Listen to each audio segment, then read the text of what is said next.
નમસ્કાર દોસ્તો, તો આપણી ચેનલમાં આપનું સ્વાગત છે। આજની અમારી વાર્તા છે ઈશ્વરની લાઠીમાં અવાજ નથી હોતો। 65 વર્ષીય રામ ફરકાતજી જે ખાનગી નોકરીમાંથી નિવૃત્ત થયા છે, આજે સવારે વોક કરીને જ્યારે તે પાછા ઘરે ફર્યા ત્યારે તેઓ વિચારવા લાગ્યા કે નિવૃત્તના સમયે મને લાગતું હતું કે હું બંધનમાંથી મુક્ત થવા જઈ રહ્યો છું, પરંતુ હવે સમજાતું નથી કે આ જીવનની સ્વતંત્રતા કે પછી મૃત્યુનું પૂર્વાભાસ। જીવનમાં ખૂબ જ ખાલી ખાલી લાગે છે। દરેક પળ ઘણી મુશ્કેલીથી ધીમી ગતિએ આગળ વધે છે। તેઓ પોતાના ગામની વ્યસ્ત દિનચર્યા યાદ કરવા લાગ્યા। ગામની ગીનચૂન ગલીઓ અને ગભરાટભર્યા લોક, આ બધું નાનકડું કે એક દિવસમાં આખું ગામ ફરી શકાય અને લગભગ દરેક વ્યક્તિ સાથે મુલાકાત થઈ જાય ત્યારે એવું લાગતું કે આખી દુનિયા તેમની મુઠ્ઠીમાં છે। પરંતુ જેમ જેમ આ નાનકડું વિશ્વ હાથમાંથી સરકી ગયું તેમ તેમ બધું છીનવાઈ ગયું। હકીકતમાં શહેરમાં આવતા પહેલાં રામકિશનજી તેમની પત્ની સુનૈયા અને પુત્ર સ્વરૂપ સાથે ગામમાં રહેતા હતા। મિત્રો, વિડીયોને લાઈક કરીને ચેનલને સબસ્ક્રાઈબ અવશ્ય કરી લેજો। પરંતુ સ્વરૂપની ઉચ્ચ શિક્ષણની માટે તેઓ ગામ છોડીને શહેરમાં આવ્યા, જ્યાં તેમણે પોતાનું મકાન ખરીદી લીધું। પરંતુ શહેરમાં આવ્યા પછી 3 વર્ષમાં જ સુનૈયાએ હાર્ટ એટેક આવ્યો અને તેમનું અવસાન થયું। ઉચ્ચ શિક્ષણ પૂર્વ બાદ સ્વરૂપ નોકરી માટે વિદેશ ગયો। ત્યાં તેની યુનિવર્સિટીમાં એકેડેમિક કારકિર્દી સફળ રહી, તેના કારણે તેને ત્યાં જ નોકરી મળી ગઈ। થોડા સમય પછી સ્વરૂપ ભારતીય મૂળ છોકરી સુપ્રિયા સાથે લગ્ન કર્યા અને જ્યારે વસવાટ કરી લીધો અને રામકિશનજી સંપૂર્ણપણે એકલામાં થઈ ગયા। આજે જ્યારે શેર કરીને રામ પ્રકાશજી ઘરે પરત ફર્યા ત્યારે અચાનક ફોનની ઘંટી વાગી। તેમણે રિસીવર ઉઠાવ્યો અને સામેથી તરફથી અવાજ આવ્યો કે દોસ્તો, હેલો બાપુજી, હું સૌરભ બોલું છું। હા બેટા, બોલ, કેમ છે? બચ્ચા કેમ છે? બહુ કેવી છે? એક શ્વાસમાં રામપ્રકાશે ઘણા પ્રશ્ન પૂછ્યા। બાપુજી, અમે બધા સારા છીએ। તમારી તબિયત કેવી છે? સારી છે બેટા। હવે તબિયતમાં શું છે? આ ઉંમરે કશુંક તો લાગતું રહે છે। ભગવાનનો દરેક પળે આભાર માનું છું કે રાહત છે, પણ શરીરમાં તો બળે છે। આ તો બેટા કેટલા દિવસથી બાદ મારી યાદ આવી છે। શું કહું બાપુજી, જીવનમાં એટલું વ્યસ્ત થઈ ગયું છે કે કંઈ કરવા માટે સમય નથી મળતો। કેટલા દિવસ તો એ વિચારતો હતો કે તમને ફોન કરું, પણ કોઈક ને કોઈક કામમાં ફસાઈ જતો હતો। આ તો વાત તો શું સાચી કહી બેટા, જેમ જેમ પદ વધે છે તેમ તેમ જવાબદારીઓ પણ વધે છે। બાપુજી, હું તમને એક વાત કહેવા માંગુ છું, તમે બુરો તો નહીં માનો ને? કહે બેટા, બુરો માનવા જેવી શું વાત છે? બાપુજી, હું વિચારતો હતો કે તમે અહીં સંપૂર્ણપણે એકલા છો, તમારી તબિયત પણ સારી રહેતી નથી અને આપણું તો તમને ખબર જ છે કે આપણું ભારત આવવું બહુ મુશ્કેલ બને છે। માટે જો તમને યોગ્ય લાગે તો તમને અમારું સાથે ઓસ્ટ્રેલિયા લઈ આવું। અહીં તમારા 2 પૌત્ર અને પૌત્રી તમને જોઈને ખુશ થશે અને તમારો સમય પણ આનંદથી પસાર થશે। અહીં રહી તમારું ધ્યાન રાખવાનું માટે સતત ચિંતા રહે છે। તમે અહીં આવી જશો તો અમને પણ નિશ્ચિત રહી શકીશું। પુત્રનો પ્રસ્તાવ સાંભળીને રામપ્રકાશજી ખૂબ જ સારું લાગ્યું।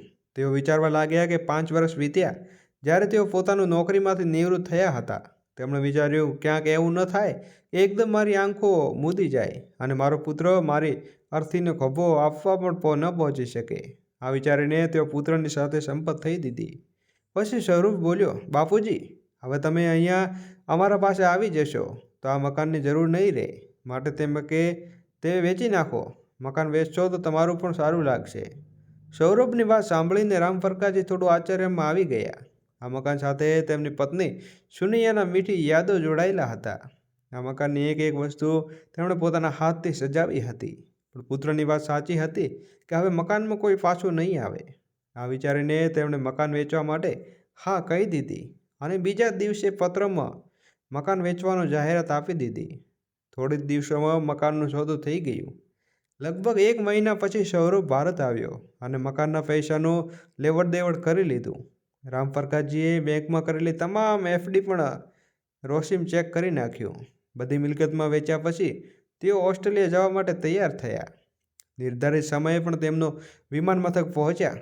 સૌરભે કહ્યું, બાપુજી, તમે અહીં સોફા પર બેસી રહો, તમામ પ્રક્રિયા પૂર્ણ કરવામાં થોડો સમય લાગશે। હું ચેક ઇન કરી આવું છું કે પછી તમને લઈ જઈશ। દોસ્તો, એકવાર વિડીયોને લાઈક કરીને કોમેન્ટમાં જય શ્રી કૃષ્ણ જરૂર લખી દેજો। ચેનલને સબસ્ક્રાઈબ તો અવશ્ય કરી લેજો। રામપ્રકાશજી જ્યાં સોફા પર બેસી ગયા તેમનું મન ભૂતકાળમાં ખોવાઈ ગયું। તેમના જીવનમાં એક એક પાના ખુલી ગયા। જે મકાનમાં સુકન્યાએ એટલા શોખથી બનાવ્યું હતું તે વેચતી વખતે તેમનું મન ભારે થઈ ગયું. શહેરમાં આવ્યા પછી પહેલી રામ પ્રકાશજી સુનૈયાને કહ્યું હતું, ઘર ભાડે લઈ લે, આરામથી રહીશું. પણ સુનૈયા તૈયાર ન હતી. રામપ્રકાશજીએ વિચાર્યું હતું કે ભાડાના ઘરમાં રહેતા તો માત્ર વર્તમાન જ આરામથી પસાર થઈ શક્યું હોત, પણ ભવિષ્યની ચિંતા હંમેશા સતાવતી. જેટલું બને તેટલું લોન લઈને નાનું મકાન ફ્લેટ ખરીદી લેવું જોઈએ, જેથી વૃદ્ધાવસ્થામાં ભટકવું ન પડે. કેટલા શોખથી મેં આ મકાન બનાવ્યું હતું. સુનૈયાએ પણ કેટલા દિવસો સુધી આ મકાનને સુંદર રીતે સજાવ્યું હતું. પરંતુ એક રાતે અચાનક તેની તબિયત એટલી બગડી ગઈ કે તેને શ્વાસ લેવામાં પણ મુશ્કેલ થઈ ગયો.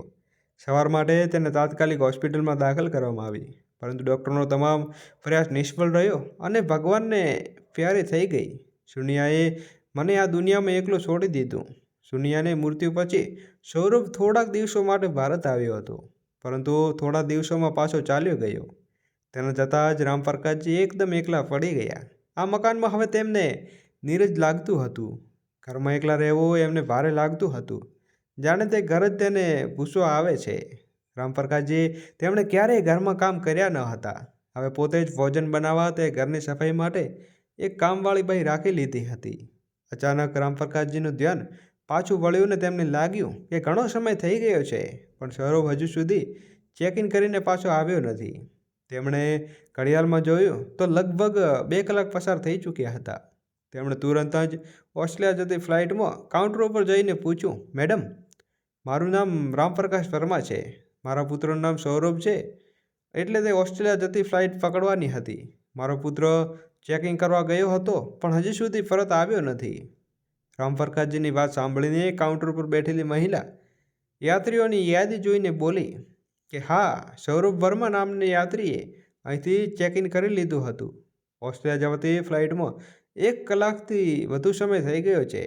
આ સાંભળીને રામપ્રકાશજીને અચંબામાં પડી ગયા. તેઓ બોલ્યા, પણ મેડમ, મારે પણ તેની સાથે જવાનું ઓસ્ટ્રેલિયા હતું. મારા વિના ફ્લાઇટ કેવી રીતે જઈ રહી છે? આ તો શક્ય જ નથી. મહિલાએ જવાબ આપ્યો, અંકલજી, જેટલા યાત્રીઓને ફ્લાઇટમાં જવું હતું તે બધા જગ્યા ઉપર છે. જો કોઈ યાત્રી પહોંચ્યું ન હોત તો અમારી તરફથી ઘોષણા કરવામાં આવી હોત. રામપ્રકાશજી દુઃખભરી અવાજમાં બોલ્યા કે તો શું મારો પુત્ર મને અહીં છોડીને જ ગયો?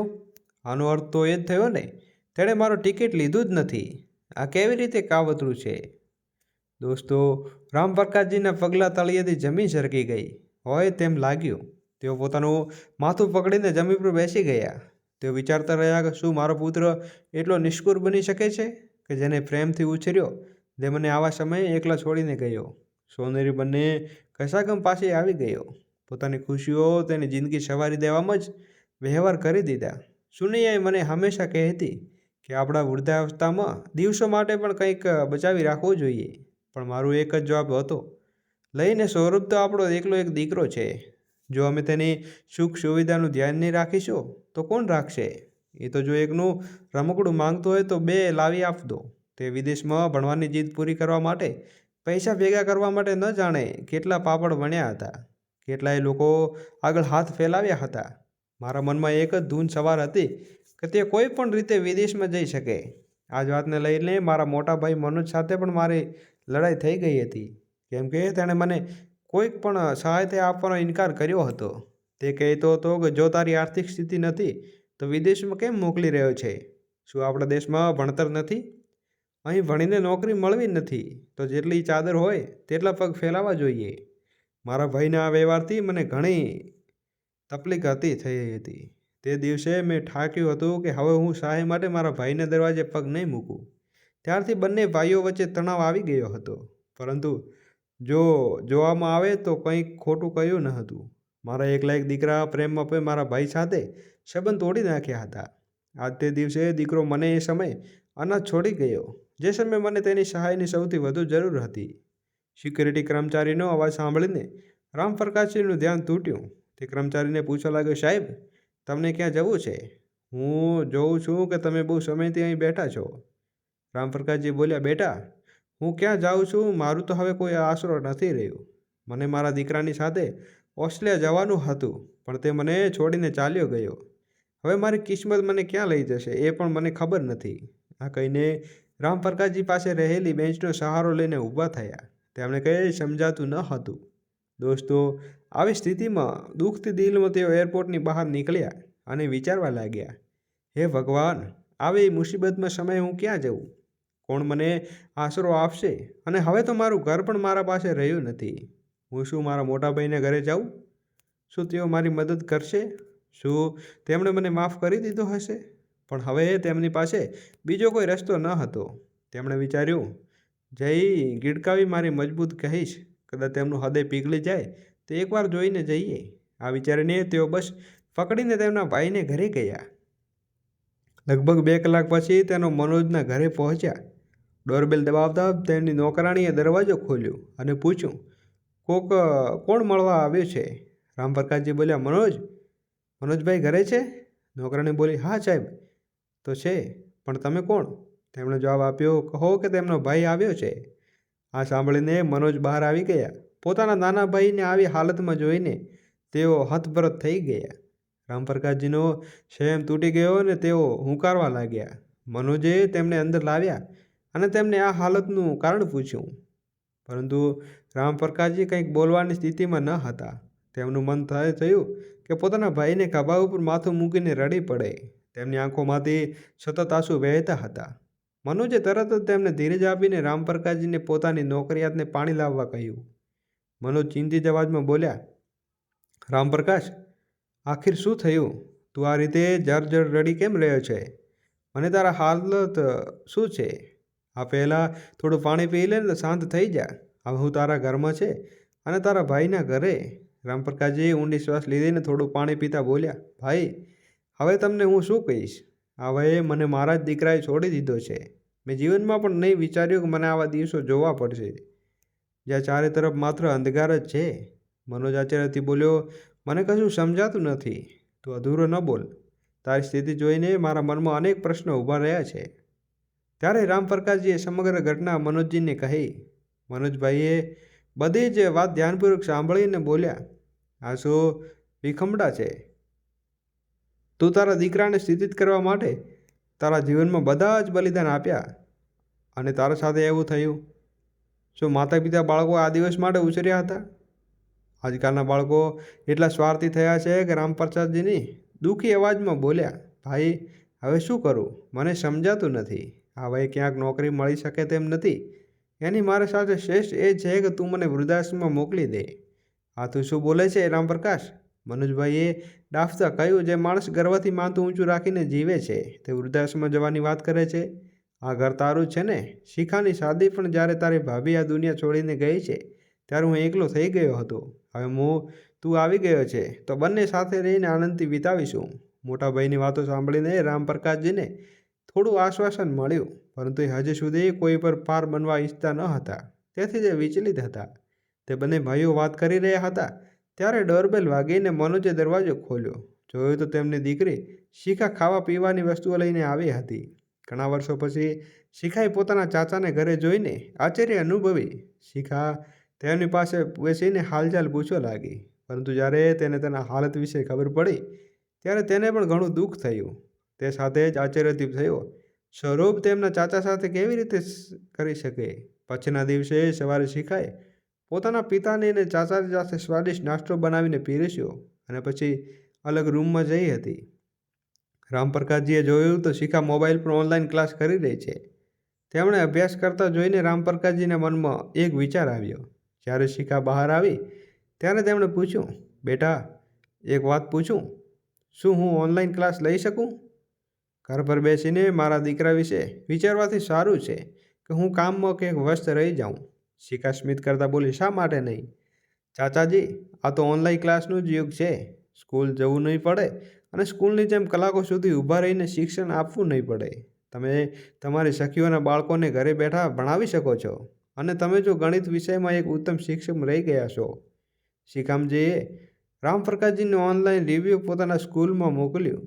થોડા જ સમયમાં તેમણે નિમણૂક મળી ગઈ અને હવે તેમણે ઓનલાઈન ભણાવવા માટે સારું માનધન મળતું હતું. સવારે 9 વાગ્યાથી 12 વાગ્યા સુધી તેઓ ફોન મારફતે બાળકોને ભણાવતા અને પોતાનો ખર્ચ જાતે જ કાઢતા હતા. હવે તેમને જીવનમાં જીવવા માટે એક નવું મશકત મળી ગયું. તેઓ અગાઉ કરતાં વધુ ચુસ્ત અને તંદુરસ્ત રહેવા લાગ્યા. હવે તેઓ પોતાના જીવનથી સંતુષ્ટ થઈ રહ્યા હતા, પરંતુ તેઓ ગરીબ બાળકો માટે કંઈક કરવાની ઈચ્છા, તેથી તેમણે વધુ કોચિંગ સેન્ટર ખોલવાનું નક્કી કર્યું. આ કાર્યમાં તેમણે બહેન શિખાની મદદ કરી. મિત્રો, વિડીયોને લાઈક કરી અને જય શ્રી કૃષ્ણ લખવાનું ભૂલશો નહીં. શિખાની મદદથી તેમણે ભાડે એક જગ્યા લીધી અને ત્યાં પોતાનું કોચિંગ સેન્ટર શરૂ કર્યું. તેમણે ગણિત વિષયમાં સિવાય અન્ય વિષયમાં પણ કોચિંગ આપવા માટે 2 શિક્ષકોની નિમણૂક કરી. તેમણે કોચિંગ સેન્ટરની ફી પણ વધારે ન હતી અને જે વિદ્યાર્થીઓ ફી ચૂકવી શકતા ન હતા તેઓને મફત ભણાવવામાં પણ આવતા. આ જ કારણસર તેમના કોચિંગ સેન્ટરની લોકપ્રિયતા વધવા લાગી. રામપ્રકાશજીના પ્રશંસનીય કાર્યને જોતા કેટલીક અન્ય વ્યક્તિઓ તેમને મદદ કરવા આગળ આવી જતા. તેમણે કોચિંગ સેન્ટર માટે મોટી જગ્યા ઉપલબ્ધ કરાવી. માત્ર 1 વર્ષમાં તેમનું કોચિંગ સેન્ટર એક મોટા સંસ્થામાં પરિવર્તન થઈ ગયું. પણ કહેવામાં આવે છે કે કર્મફળ જરૂરથી મળે છે. આજ નહીં તો કાલે, આ જન્મમાં નહીં તો આગળના જન્મમાં. સ્વરૂપે જે છેતરપિંડી પોતાના પિતા સાથે કરી હતી તે હવે પોતાને ફળ ભોગવવું પડે છે. ધંધામાં સાથે ભાગીદારમાં પોતાનો ધંધો શરૂ કરવા માટે તેણે પિતાના પૈસા છેતરપિંડીથી મેળવી લીધા હતા. એ જ દોસ્તે સ્વરૂપને ભાગીદારીનો લોભ આપીને તેના પૈસા છીનવી લીધા. ભાગીદારી માટે સ્વરૂપે પહેલેથી નોકરી છોડીને બેસી ગયો હતો. હવે તેની પાસે કોઈ નોકરી ન હતી અને વિદેશમાં પૈસા વિના વધુ દિવસ ટકી શકાય તેમ ન હતું. જે થોડાક બચેલા પૈસા હતા તેનાથી ભારત પાછા આવવાની ટિકિટ બુક કરી. ભારત આવ્યા પછી સ્વરૂપે પોતાની પત્ની અને બાળકો સાથે સસરાના ઘર રહેવા લાગ્યા. નોકરીની શોધમાં હતો, પરંતુ તેને કોઈ સારી નોકરી મળતી ન હતી. નાની નોકરી તેની પ્રતિષ્ઠા લાયક લાગતી ન હતી. સસરા અને અન્ય સગા પણ બેરોજગારી જમાઈને કેટલા દિવસ ઇજ્જત આપવાના. હવે તે સમજવા લાગ્યા કે તેઓ સસરાના ઘરમાં તે અવગણમાં આવે છે. એક દિવસમાં તેણે પત્રિકા વાંચવા માટે ઉઠાવી તો તેના જમાનામાં તેને પોતાના પિતાનો ફોટો સાથે એક સમાચાર જોયા અને ચકિત રહી ગયો. પત્રિકામાં લખ્યું હતું, મહેનત કરનાર મુશ્કેલીઓથી કદી ડરતા નથી. તેઓ પોતાના મહેનતના દ્વાર સંજોગોમાં બદલી નાખે છે. 65 વર્ષના ઉંમરે પોતાના અંદરના શિક્ષકને ફરી જીવિત કરનાર શ્રી રામપ્રકાશજી વર્માજીનું નામ આજે દરેક લોક માટે પ્રેરણાનો સ્ત્રોત છે. ગરીબ બાળકોને મફતમાં ભણાવવાના તેમના પ્રશંસનીય કાર્ય માટે તેમને સહકાર તરફથી સન્માનિત કરવામાં આવેલ છે. આ સમાચાર વાંચીને સ્વરૂપ પોતાની આંખો પર વિશ્વાસ કરી શકતો ન હતો. તે આશ્ચર્યચકિત થઈ ગયો અને તેમણે છેતર્યા હતા. તેઓ આજકાલના સમાજમાં એક નૂતન સ્ત્રોત બની ગયા. આપણે ડોઠા ખાવા માટે છોડી દીધું હતું, પરંતુ આજે તે પોતાની મહેનત પર આટલું મોટું પુરસ્કાર મેળવવા જઈ રહ્યા છે. અખબારમાં છુપાયેલી ખબર તેના કોચિંગ સેન્ટરનું નામ અને સરનામું પણ લખેલું હતું. સ્વરૂપ અને મદદને તેમની પત્ની સાથે તરત જ તેમના પિતાને મળવા માટે દોડ્યા. તે પહોંચીને તેમણે જોયું તે ખૂબ મોટું ઇન્સ્ટિટ્યૂટ બન્યું હતું. જ્યાં તેઓ બંને અંદર ગયા ત્યારે ગાર્ડે પૂછતા તેને જણાવ્યું કે તેઓ રામપ્રકાશજી સાથે મળવું છે. ગાર્ડે તેમને ઓફિસમાં બેસાડી અને રામપ્રકાશજીને બોલાવવા માટે મોકલી દીધું. તેમ છતાં રામપ્રકાશજી તેના ઓફિસમાં આવ્યા ત્યારે સ્વરૂપને તેને જોઈને આશ્ચર્યચકિત થઈ ગયો. તેના પિતાનો ચહેરો પહેલાં જ્યારે નિરાશ અને બેદી હોવું દેખાતું હતું, હવે તેમની ચિંતા પર આત્મવિશ્વાસ અને પ્રકાશ હતો. સ્વરૂપ તરત જ તેના પગમાં પડ્યો અને રામપ્રકાશજી તેમના પુત્રને આકસ્મિક રીતે પગમાં પડીને જોઈને આશ્ચર્યચકિત થઈ ગયા. ત્યારબાદ સ્વરૂપ બોલ્યો, પિતાજી, મને માફ કરી દો. મેં મોટી ભૂલ કરી છે.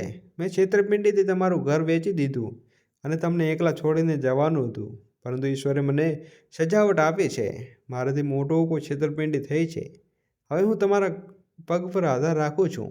સ્વરૂપની વાતો સાંભળીને રામપ્રકાશજી બોલ્યા, બેના, કદાચ તમે ભૂલી ગયા છો કે ઈશ્વરની લાઠીમાં અવાજ નથી, પરંતુ તે જ્યારે વધી જાય છે ત્યારે માણસનો શું હલ થાય છે તે તમે સમજ્યા છો. જ્યાર સુધી માફ કરવાનો કોઈ સંબંધ છે તો તમે મારા સાથે કર્યું છે, તે માટે હું તમને ક્યારેય માફ નહીં કરી શકું.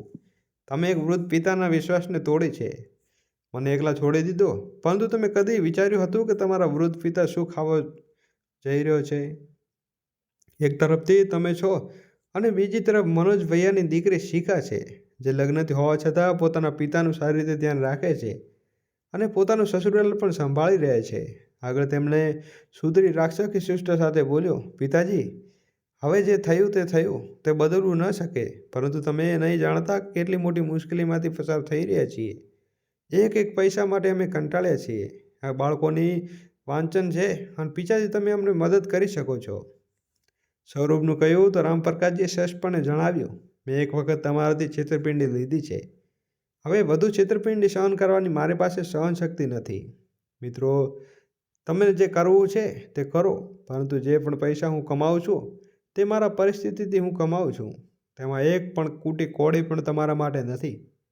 જો હું વૃદ્ધાવસ્થામાં આટલું બધું મેળવી શકું છું તો તમે તમારી ઉંમર આવે છે પોતે પૈસા કમાવજો અને તમારા જીવનને કેવી રીતે જીવવું છે તે તમારે જાતે જોઈ લો. પરંતુ મારે આશા રાખી ફરીથી કદી મારા ઉપર પાસે આવજો નહીં. હું તમારી ક્લાસ લેવાનું છે. હું જાઉં છું. રામપ્રકાશજી બીજી વાત સાંભળીને બંને પુત્રો તેમના પિતાને આશ્ચર્યચકિત જોઈ રહ્યા હતા. તેઓ કંઈક વધુ બોલતા પહેલાં રામપ્રકાશજી ઉઠી ગઈ અને તે પોતાના ક્લાસરૂમમાં લેવા માટે ગયા. પુત્ર અને વહુ બંને મુખ લટકાવતા પાછા ગયા. તેઓ પાછળ પડેલા પાછળ કરવાનો કોઈ રસ્તો ન હતો. મિત્રો, આ વાર્તા તમને કેવી લાગી? કૃપા કરીને લાઈક કરી અને કોમેન્ટ કરીને અમને જરૂરથી જણાવજો. ચેનલને સબસ્ક્રાઈબ કરવાનું ભૂલશો નહીં. ફરી નવા વાર્તા સાથે મળતા હોઈશું. બહુ બહુ આભાર અને જય શ્રી કૃષ્ણ.